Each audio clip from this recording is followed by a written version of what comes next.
श्री राम को 14 वर्ष का वनवास हुआ। इस वनवास काल में श्री राम ने कई ऋषि मुनियों से शिक्षा और विद्या ग्रहण की, तपस्या की और भारत के आदिवासी, वनवासी और तमाम तरह के भारतीय समाज को संगठित कर उन्हें धर्म के मार्ग पर चलाया। संपूर्ण भारत को उन्होंने एक ही विचारधारा के सूत्र में बांधा।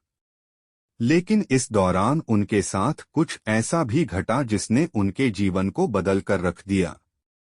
रामायण में उल्लेखित और अनेक अनुसंधानकर्ताओं के अनुसार जब भगवान राम को वनवास हुआ, तब उन्होंने अपनी यात्रा अयोध्या से प्रारंभ करते हुए रामेश्वरम और उसके बाद श्रीलंका में समाप्त की। इस दौरान उनके साथ जहां भी जो घटा उनमें से 200 से अधिक घटना स्थलों की पहचान की गई है।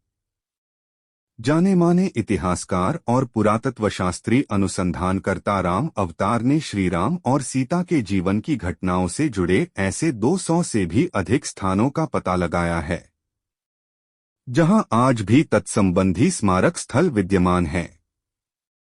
जहां श्री राम और सीता रुके या रहे थे, वहां के स्मारकों, भित्तिचित्रों, गुफाओं आदि स्थानों के समयकाल की जांच पड़ताल वैज्ञानिक तरीकों से की। आओ जानते हैं कुछ प्रमुख स्थानों के बारे में। राम को जब वनवास हुआ तो वाल्मीकि रामायण और शोधकर्ताओं के अनुसार वे सबसे पहले तमसा नदी पहुंचे, जो अयोध्या से 20 किलोमीटर दूर है। इसके बाद उन्होंने गोमती नदी पार की और प्रयागराज, इलाहाबाद से 20 से 22 किलोमीटर दूर वे श्रृंगवेरपुर पहुंचे, जो निषादराज गुह का राज्य था। यहीं पर गंगा के तट पर उन्होंने केवट से गंगा पार करने को कहा था।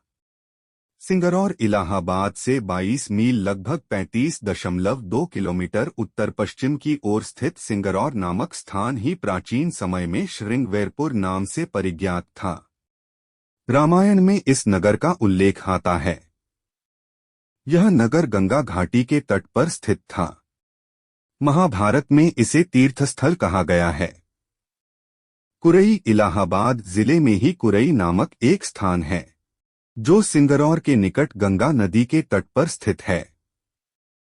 गंगा के उस पार सिंगरौर तो इस पार कुरई। सिंगरौर में गंगा पार करने के पश्चात श्री राम इसी स्थान पर उतरे थे। कुरई से आगे चलकर श्री राम अपने भाई लक्ष्मण और पत्नी सहित प्रयाग पहुंचे थे। प्रयाग को वर्तमान में इलाहाबाद कहा जाता है। यहां गंगा जमुना का संगम स्थल है। हिंदुओं का यह सबसे बड़ा तीर्थस्थान है। प्रभु श्री राम ने संगम के समीप यमुना नदी को पार किया और फिर पहुंच गए चित्रकूट। यहां स्थित स्मारकों में शामिल है वाल्मीकि आश्रम, मांडव्य आश्रम, भरतकूप इत्यादि। सतना जिले के बिरसिंहपुर क्षेत्र स्थित सिद्धा पहाड़, यहां पर भगवान श्री राम ने निशाचरों का नाश करने पहली बार प्रतिज्ञा ली थी। आज समाज इसे भले ही मानने से इनकार कर रहा है, लेकिन यह वही पहाड़ है जिसका वर्णन रामायण में किया गया है।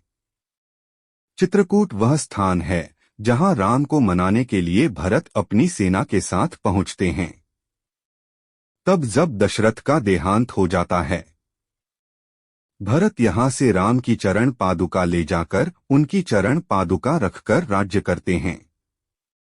चित्रकूट के पास ही सतना, मध्य प्रदेश स्थित अत्रि ऋषि का आश्रम था। महर्षि अत्रि चित्रकूट के तपोवन में रहा करते थे। वहां श्री राम ने कुछ वक्त बिताया। अत्रि ऋषि ऋग्वेद के पंचम मंडल के दृष्टा हैं।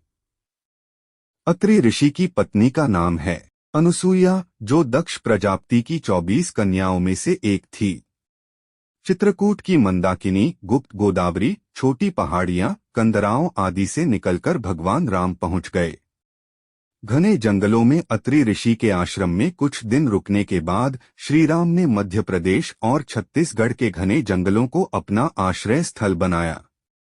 यह जंगल क्षेत्र था दंडकारण्य। अत्रि आश्रम से दंडकारण्य आरंभ हो जाता है। छत्तीसगढ़ के कुछ हिस्सों पर राम के नाना और कुछ पर बाणासुर का राज्य था। यहाँ के नदियों, पहाड़ों, सरोवरों एवं गुफाओं में राम के रहने के सबूतों की भरमार है। यहीं पर राम ने अपना वनवास काटा था। दंडक राक्षस के कारण इसका नाम दंडकारण्य पड़ा। यह क्षेत्र आजकल दंतेवाड़ा के नाम से जाना जाता है। यहाँ वर्तमान में गोंड जाति निवास करती है तथा समूचा दंडकारण्य अब नक्सलवाद की चपेट में है। इसी दंडकारण्य का ही हिस्सा है आंध्र प्रदेश का एक शहर भद्राचलम। गोदावरी नदी के तट पर बसा यह शहर सीतारामचंद्र मंदिर के लिए प्रसिद्ध है। यह मंदिर भद्रगिरि पर्वत पर है।